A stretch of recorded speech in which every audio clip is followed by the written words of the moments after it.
अस्सलाम वालेकुम।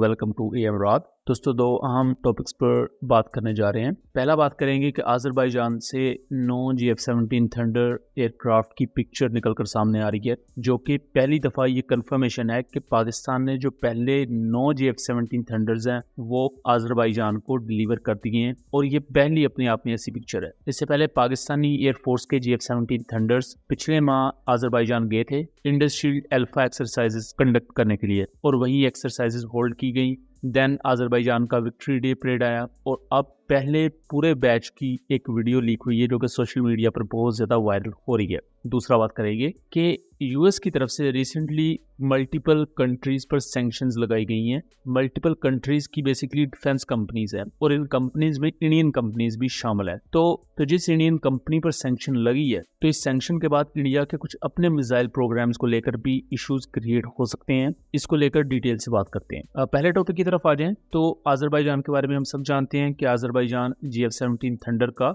Fourth customer बनने वाला है या बन चुका है, हम ये कहें। पहला कस्टमर तो ओबियसली पाकिस्तान एयरफोर्स है, देन म्यांमार, फिर उसके बाद नाइजीरिया, और अब थर्ड आज़रबाईजान है। इसके अलावा भी सेंट्रल एशियन स्टेट्स, कुछ इराक और कुछ दूसरे कंट्रीज जो इस वक्त इंटरेस्टेड है। पाकिस्तान एयरफोर्स ने लास्ट मंथ बहुत बड़े पैमाने पर मिलिट्री वॉर गेम्स कंडक्ट की आज़रबाईजान एयरफोर्स के साथ, और इसमें पाकिस्तान एयरफोर्स के GF-17 थंडर ब्लॉक 3 एयरक्राफ्ट और GF-17 ब्रेवोज ने हिस्सा लिया था, जो कि ट्विन सीट वेरिएंट है, और ये डेडिकेटेड ट्रेनिंग और एयर टू ग्राउंड ऑपरेशंस के लिए कॉन्फ़िगर किए गए हैं। उसके बाद स्पेकुलेशन शुरू हो चुकी थी कि पाकिस्तान एयरफोर्स की ये जो GF-17 गए हैं बेसिकली आज़रबाईजान के ही हैं। लेटर ऑन इनको रीपेंट कर दिया जाएगा, इन पर आज़रबाईजान एयरफोर्स का फ्लैग और राउंडल वगैरह लगाया जाएगा। उसके बाद आज़रबाईजानी पायलट को पाकिस्तान एयरफोर्स का GF-17 थंडर उड़ाते देखा गया। एंड अब ये 9 एयरक्राफ्ट हमारे सामने हैं, जिनमें 6 single seat GF-17 thunder block 3 हैं, जो कि प्योरली 4.5 जनरेशन का एयरक्राफ्ट है। देन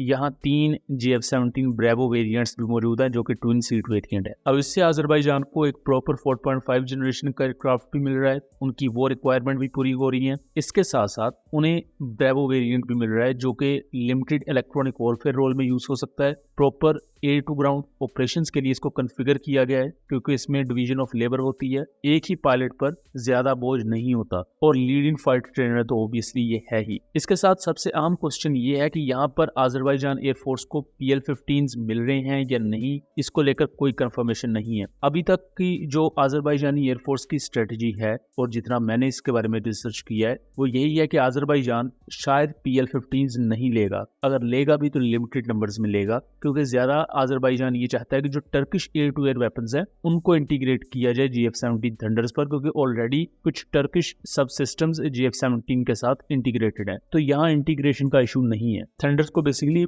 मैन्युफैक्चर ही इस तरह किया गया है, इसका एवियोनिक सूट उसे पर्टिकुलरली बनाया ही इस तरह गया था कि ये Chinese, Pakistani origin weapons and then Turkish या किसी भी दूसरे कंट्री के वेपन को अपने सिस्टम्स के साथ इंटीग्रेट करने के काबिल हो। और ना सिर्फ ये, बल्कि even Brazilian mark 1 anti radiation missiles भी इन पर इंटीग्रेटेड है। सो इंटीग्रेशन के मामले में GF-17 बहुत ही ज्यादा फ्लेक्सिबल एयरक्राफ्ट है। इवन F-16 पर भी आपको इतनी ज्यादा फ्लेक्सिबिलिटी नहीं मिलेगी। लेकिन ये पिक्चर अब ये क्लियर कर देती है कि ये जो 9 GF-17 थंडर्स हैं ये पहला बैच है, और इंडिया की तरफ से ये जो एक नैरेटिव था कि इसकी कोई प्रोडक्शन रोक दी गई है या इसकी प्रोडक्शन स्लो कर दी गई है, वो मेरे ख्याल से अब नैरेटिव बस्ट हो चुका है, और उसके सबूत हमारे सामने हैं। अब आ जाते हैं हम दूसरे टॉपिक की तरफ। रिसेंटली US स्टेट डिपार्टमेंट ने ऑफिशियली ये ऐलान किया है कि मल्टीपल कंट्रीज पर US ने सैंक्शन लगाया है, और ये सैंक्शंस जिन कंट्रीज पर लगाई गई हैं उनमें चाइना भी आता है, UAE की कुछ कंपनीज भी हैं, ईरान की कंपनीज भी हैं, तुर्किया एंड इंडिया की कंपनीज भी हैं। यहाँ सबसे ज़्यादा आम चीज़ ये है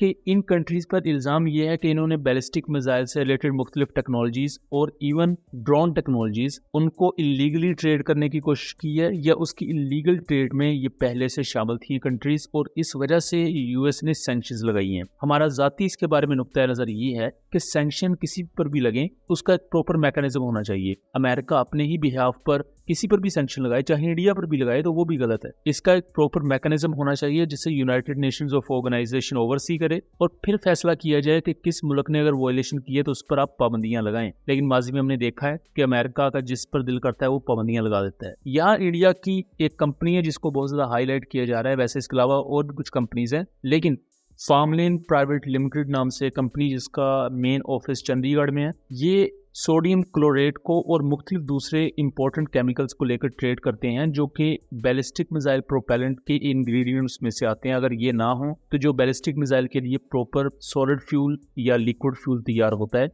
वो नहीं तैयार हो सकेगा। तो ये कंपनीज इंडिया की मुख्तलिफ डिफेंस फर्म्स यानी कि DRDO और दूसरी जो डिफेंस फर्म्स है उनके साथ भी काम करती है। इसरो के साथ भी इनकी कोऑपरेशन रहती है। आम चीज ये है कि जो इंडिया के अपने मिसाइल्स और रॉकेट्स तैयार होते हैं उनके लिए जो प्रोपेलेंट या सादा अल्फाज में कहूँ जो फ्यूल होता है और दूसरे कंपोनेंट्स होते हैं उसको लेकर इस कंपनी का काफी ज्यादा की रोल रहता है। और जैसा कि अब फ्यूचर में अगले 10 साल के लिए इंडिया और US की ज्वाइंट डिफेंस कोऑपरेशन है, तो इस पाबंदी के बाद ये कंपनी US और US के एलाइज यानी कि ऑलमोस्ट वेस्ट के साथ ट्रेड नहीं कर सकती और वहां से जो रॉ मटेरियल या दूसरी चीजें लेते थे अब वो नहीं ले सकेंगे। तो इसका इनडायरेक्ट इम्पैक्ट इंडिया के अपने मिसाइल प्रोग्राम्स या इंडिया के अपने जो स्पेस या रॉकेट मैन्युफैक्चरिंग से रिलेटेड एवेन्यूज हैं उन पर भी पड़ेगा। और इसके इम्पैक्ट से इंडिया के मिसाइल प्रोग्राम पर क्या असर पड़ेगा, खास तौर पर जो रिसेंटली टैक्टिकल बैलिस्टिक मिसाइल तैयार किए जा रहे हैं प्राले जैसे और दूसरे even surface to air missile systems भी मुख्तलिफ किस्म के इंडिया की तरफ से मैन्युफैक्चर किए जा रहे हैं। तो उसमें क्या होता है कि main company let's suppose DRDO बना रही है तो उसने अपने अंडर मल्टीपल दूसरी प्राइवेट कंपनीज को हायर किया होता है जो मुख्तलिफ कंपोनेंट्स उन्हें आइदर मैन्युफैक्चर करके या किसी थर्ड पार्टी सोर्स से खरीद के दे रहे होते हैं। तो उनमें से एक कंपोनेंट भी अगर टाइम पर ना आए तो पूरे का पूरा वो प्रोजेक्ट डिले हो जाता है और ये चीज हमने तेजस एयरक्राफ्ट के प्रोजेक्ट में देखी हुई है। तो इसका काफी ज्यादा बुरा इम्पैक्ट होने वाला है इंडिया के क्रिटिकल नेशनल सिक्योरिटी से रिलेटेड दूसरे प्रोजेक्ट्स पर। सो दोस्तों ये था एक एनालिसिस। उम्मीद करता हूँ चीजें क्लियर रही होंगी। वीडियो पसंद आई हो तो इसे ज्यादा से ज्यादा शेयर कीजिएगा ताकि इस तरह की मजीद इन्फॉर्मेटिव वीडियोस हम आपके लिए लेकर आ सकें। मिलेंगे अगली वीडियो में, तब तक के लिए अल्लाह हाफिज।